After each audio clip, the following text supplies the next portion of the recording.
readers. So yesterday we worked on the differences between a fiction text and a nonfiction, right? Fiction is meaning fake, where it's make-believe and you've got a story, you've got characters, you have a problem solution, whereas nonfiction teaches you something. It's informational text, either about animals or famous people or places or historical events, anything like that. And so today I really want us to dive into nonfiction text and see those characteristics, meaning looking at all of those different text features, okay?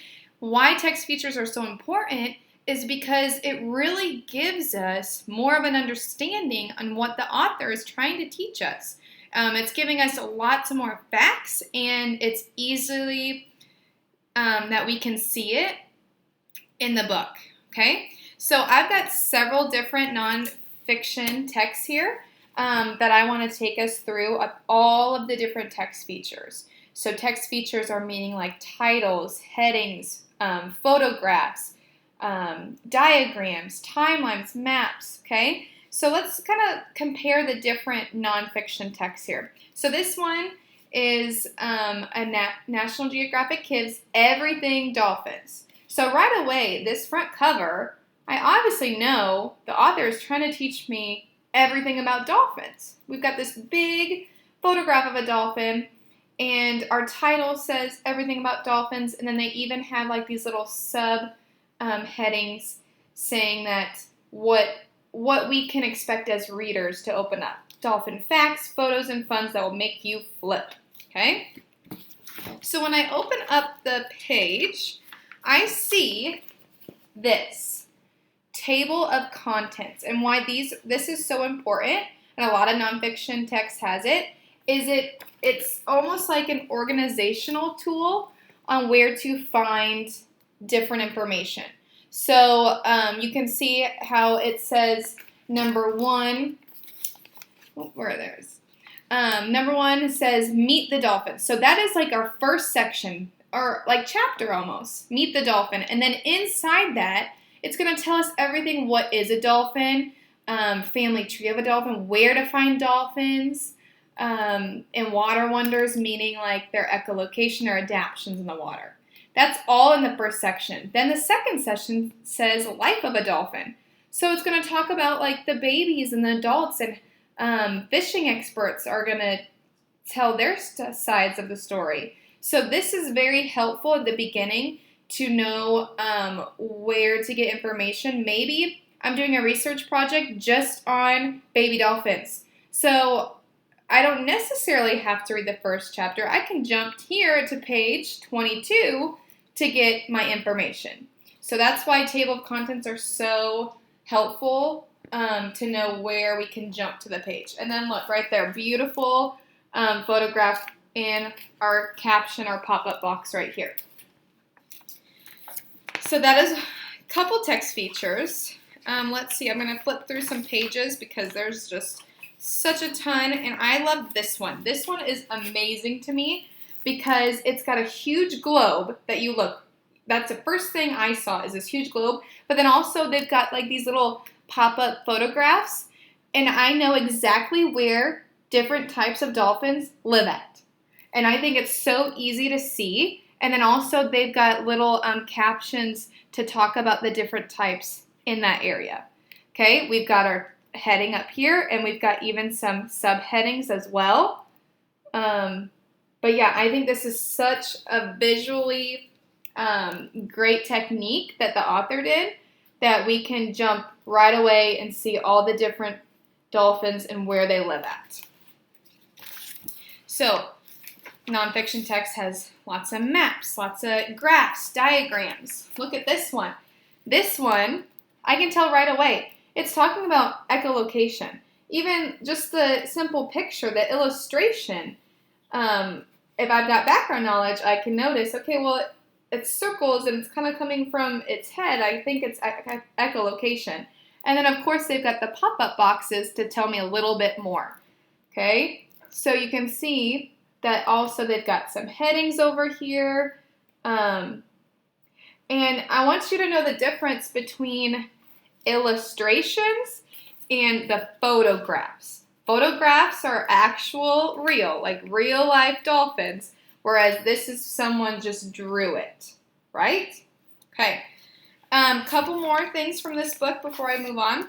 This one, again, so visually pleasing that I can tell right away. Here is a diagram of a dolphin to tell me every different parts of it, and it's got arrows to point to the different things that I know right away. Okay, what is the purpose and where are they at of the things on a dolphin? Okay, and then I wanted to take you over here because I'm going to compare with another one. So a lot of the times at the beginning of a nonfiction text, it's got that table of contents showing you where are things located, prepping you up before you start reading. And then on the back, there's going to be a glossary where sometimes if you notice that there are bold or italics, so kind of words that are written slanted, those are special important words, vocabulary words. Back here, the glossary is going to tell you the exact definitions for it.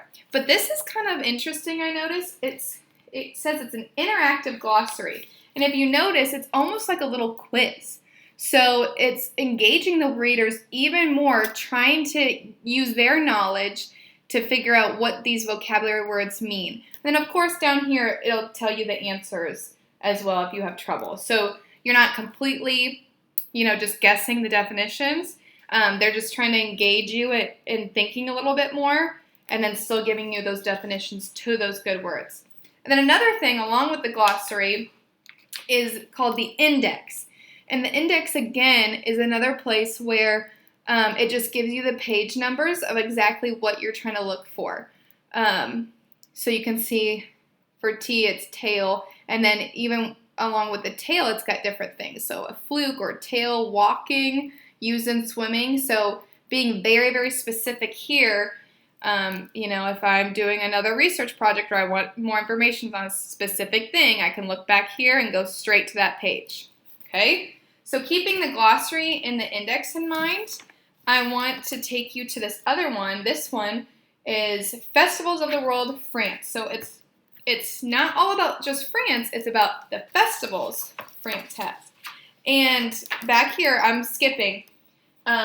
It's got, look at the glossary and their index. So the glossary is just basic.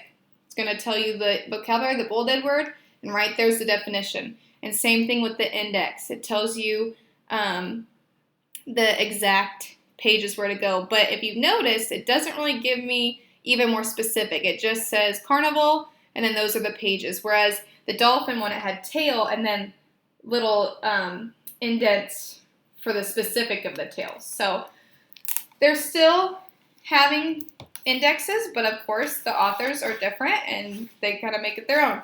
But look, this one has a table of contents as well. Okay, it's going to tell me everything where I can find the pages. And if I flip to the next one, here I've got my heading, I've got my subheading, I've got a caption with a bolded word, I've got photographs, I've got a map, another caption, tons and tons of different things. And this one has a lot of actual photographs. I didn't really see very many illustrations, but they are actual real people photographs. And obviously a lot of the time when you have a photograph, you're going to have a caption along with it. Okay, and then this one, I know this one's popular with my kids, who would win. And even this one, even though it kind of seems a little bit like a narrative story, it starts out, it kind of preps us into the mindset of, this one is what would happen if a lion and a tiger met each other, who would win. But it actually has some text features as well. So right here, and I really like these books because they always compare the same thing. So on this side, it's all about the lion, where they come from. And then this side, it's talking about the same topic, but it's where the tigers come from. I love that. I love how they just compare on each page. But as you can see, we've got a map again. We've got some little pop-up fun fact boxes. And then we've got some photographs as well. The lion and the tiger are actual photographs. I wanted to take you this one. See, this one is more of the illustration. You can tell someone is drawing this, not an actual photograph. But still, we've got some of the fun fact boxes. And we've got arrows pointing to it to tell us even more about that. Okay, and then same thing with here. This is a lot going on. We've got our photographs now, and we've got our captions. We've got pop-up boxes to tell us how much they weigh, and then as well as our regular text. Okay, so nonfiction has those text features to really help us understand more about what the author is trying to teach us, and then it just helps us visually to find what we are looking for ourselves as readers, okay? So for today, I want you to practice that. I want you to practice thinking about what are the different text features that you can find in your own reading book, either found on Epic, Libby, or an actual book, and just kind of do a little book walk and find as many text features as you can.